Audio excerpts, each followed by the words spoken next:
everyone, I'm Luke. I'm here to share a story that has turned my life upside down over the past few months. Its variants will not only help me process everything, but maybe help someone else going through a similar situation.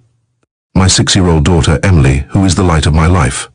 Veronica and I met in the most unexpected way. On a flight to Veronica was traveling to visit her best friend.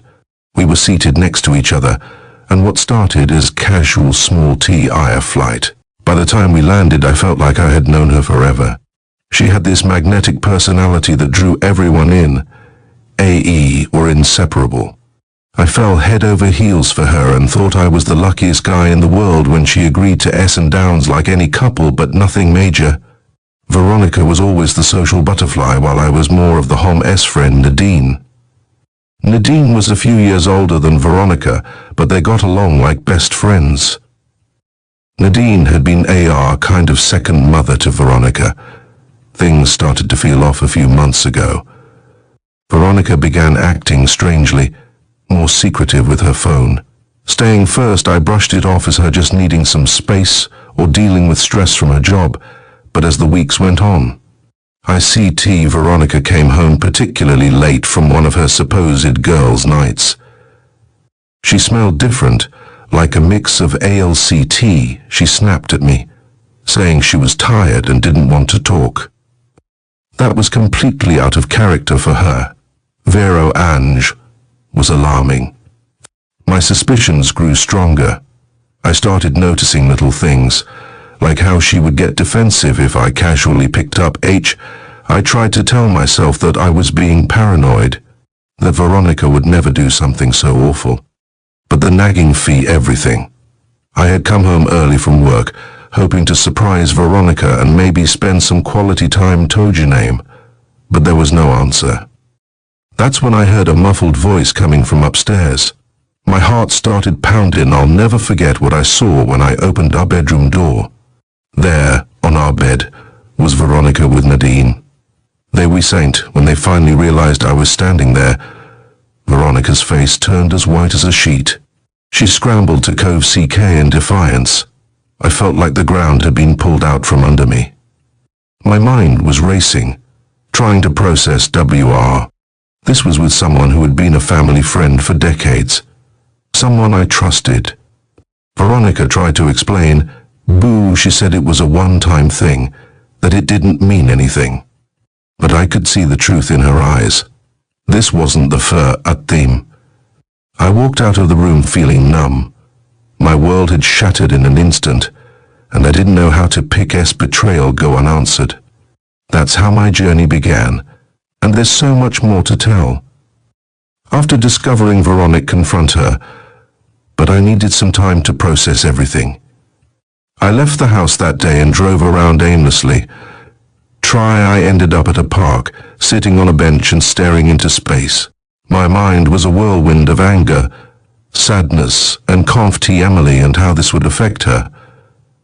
I felt a deep sense of betrayal, not just from Veronica but also from Nadine. So I knew I had to go back and face Veronica. When I walked in, the house was quiet.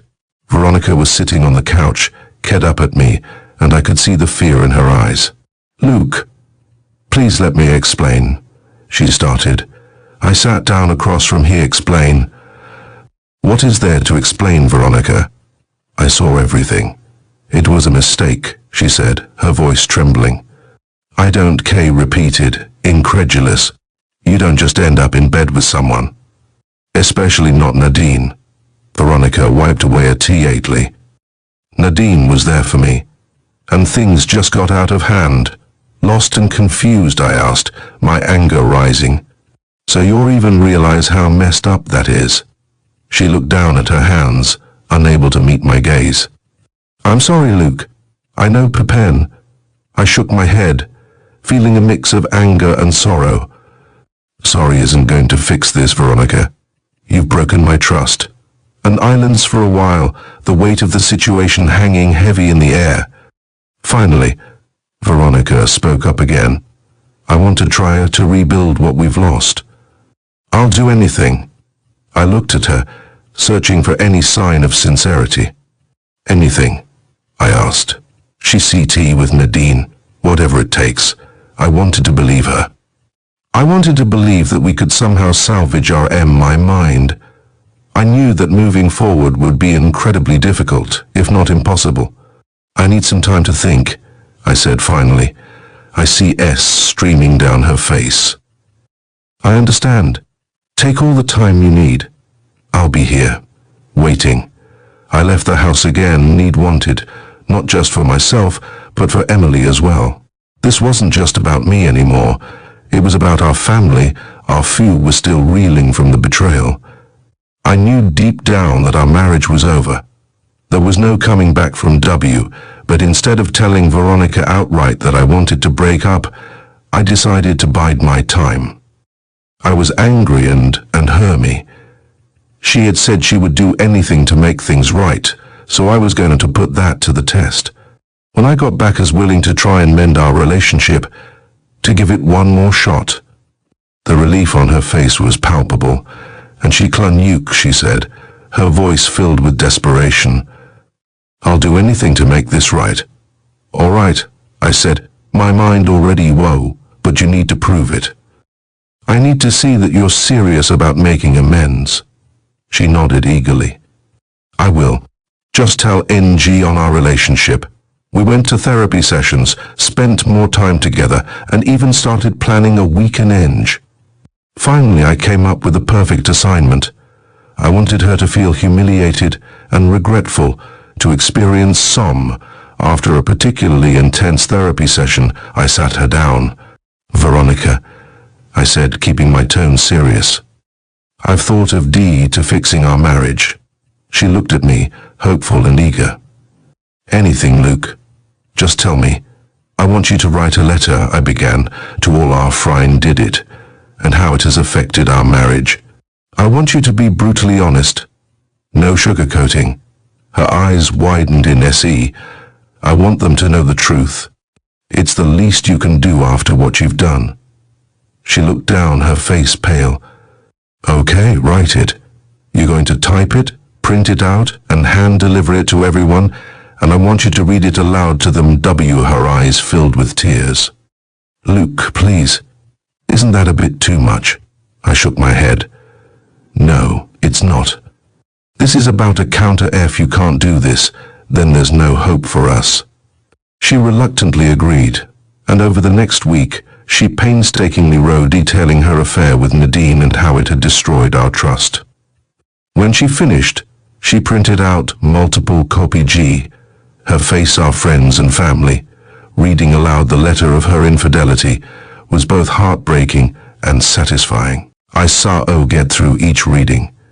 It was exactly the kind of pain I wanted her to feel. By the end of the week she was a wreck, but I wasn't done. I had person you need to deliver this to. Who? She asked, her voice barely a whisper. Nadine, I replied. You need to read it You need to face her and let her know how this affair has destroyed our marriage, if you truly want to make amen.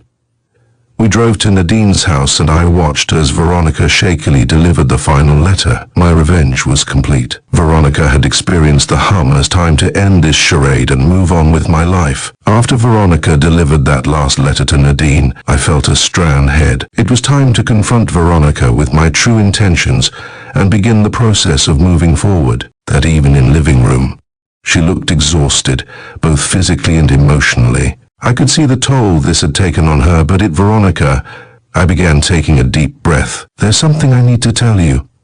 She looked up at me, her eyes filled with, I said, trying to keep my voice steady. What you've done, it's something I can't get past. I thought about it long T we put into this. I'll never be able to trust you again. Her eyes widened, and a flicker of anger crossed her face. Humiliated myself in front of everyone we know because you asked me to. Yes, I said firmly. I appreciate that you did Bobby Way where you broke our trust, and I can't live with that. Veronica's face twisted with rage. She stood up abruptly, knocking over L that made me bare my soul to everyone, and now you're just going to walk away. I felt a twisted sense of satisfactory HT thing to do. For both of us.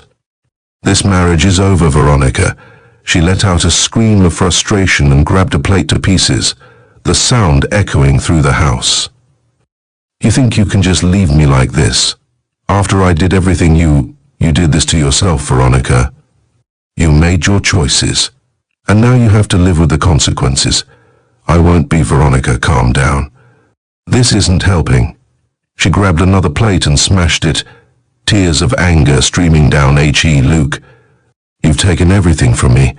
I felt a pang of guilt, but knew I had to stay strong. You think I haven't been yet me, and now you're facing the consequences. She collapsed onto the floor. Sobbing and clutching the remnants, I took a deep breath, trying to steady my nerves. I'm sorry you feel that way, but this is the only way we can move for tomorrow about the logistics. As I packed my bags, Veronica continued to cry and yell, her anger and despair filling her right now. The damage was done, and there was no turning back. I left the house that night feeling a mix of sadie, and while it was painful, it was also liberating. I had taken control of my own destiny and made the tough decision to mow. The next few days were a blur of emotions. I stayed with my friend Jack, who was incredibly supportive. He listened day on. Having someone to talk to made a world of difference. Veronica and I started the process of divorce, and while it was on Emily and making sure she was okay, we agreed to share custody and do our best to accompany parent without letting me navigate the emotional fallout. The sessions were tough, but they were also incredibly helpful. I began to understand, work through them. One day, during a particularly intense session, my therapist asked me, "Luke, what do you want for your future?" What caught me off guard. I hadn't really thought about the future beyond getting through each day. But as I sat there, I re-announced again, to build a life for myself and Emily that was filled with love and stability. I want to be happy, I said finally, respects me. I want to be a good father to Emily and show her what a healthy relationship looks like. My therapist knows it's important to have goals, something to strive for. You've been through a lot, but you're stronger than you think. Your time in months, I felt a glimmer of optimism about the future. I knew it wouldn't be easy, but I was determined to and staying with my friend Jack, I felt a mix of emotions. The sense of closure was there, but the anger and betrayal SV. But there was one more thing I needed to do before moving on completely. I couldn't shake the desire for revengeance. It wasn't enough for her to just experience the humiliation. She needed to face real consequences. With that in mind, avity of her betrayal, I contacted our lawyer to begin the divorce proceedings and requested full custody of Emily. To ensure Emily was protected from any further turmoil, our lawyer was supportive and agreed to help build a strong CAED on my therapy sessions. The therapist was a tremendous help, guiding me through the complex emotions and Haitian strength. One day, while sitting with Jack, I had an idea. Veronica's affair had been with Nadine, a trusted family friend. What if I exposed their affair to Nadine's family? They owe to both Veronica and Nadine. It felt like the perfect revenge. I gathered all the evidence I'd collected over the past Veronica had read to everyone. Armed with this, I reached out to Nadine's husband, Richard, and asked to meet him. I a bit concerned, but he agreed to hear me out. As I laid out all the evidence, I watched his expression change from company. He couldn't believe what he was seeing and hearing. "I'm sorry to be the one to tell you this," I said, trying to sound as me and Veronica betrayed us both. Richard was silent for a moment, processing the information. "Thank you, Luke." We parted ways, and I felt a sense of satisfaction. The truth was out, and now both Veronica and Nadine would chaos were a whirlwind. Veronica found out about my meeting with Richard, and she was livid. She called me, screaming. Yelled over the phone. "How could you do this to me? You did this to yourself, Veronica. You should have thought about the consequences, BD," and as expected, it was a messy and emotional process. Veronica fought hard, but the evidence was stacked again. RCE was finalized. With the legal battles behind me, I focused on rebuilding my life. I moved into a new apartment. Ma helped me navigate the emotional aftermath, and I began to feel more like myself again. I also started reaching out to knew I needed a strong support system to move forward. One of the most rewarding aspects was reconnecting with Emily. We spent more quality time together, and I made sound. I began to understand my own worth. I realized that I deserved happiness in a healthy relationship. It would take respected me.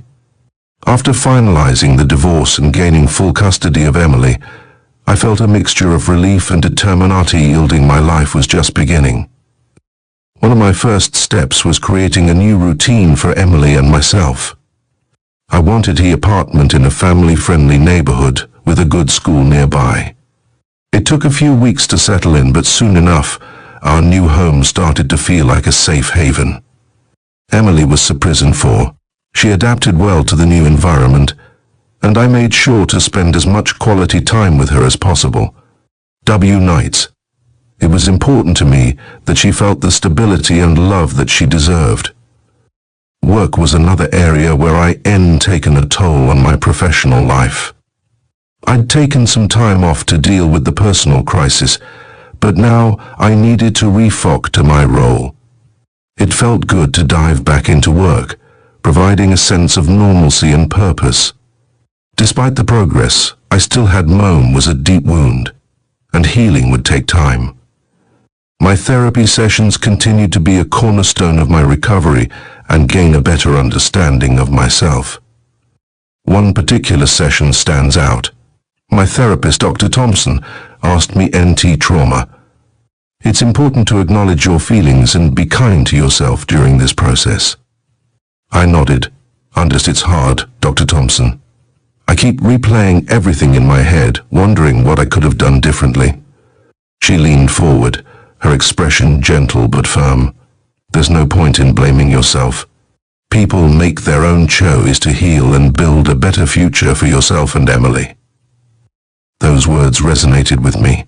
Slowly I began to let go the gym regularly, something I had neglected during the chaos. Exercise became a healthy outlet for my stress, and playing the guitar and hiking. These activities reminded me of who I was before the betrayal and helped me rediscover. Emily was thriving in her new school, making friends and enjoying her classes. Seeing her happy gave me a sense of accomplishment and reinforced my commitment to being the best father I could. Her big innocent eyes and said, "Daddy, are you happy?" Her question caught me off guard.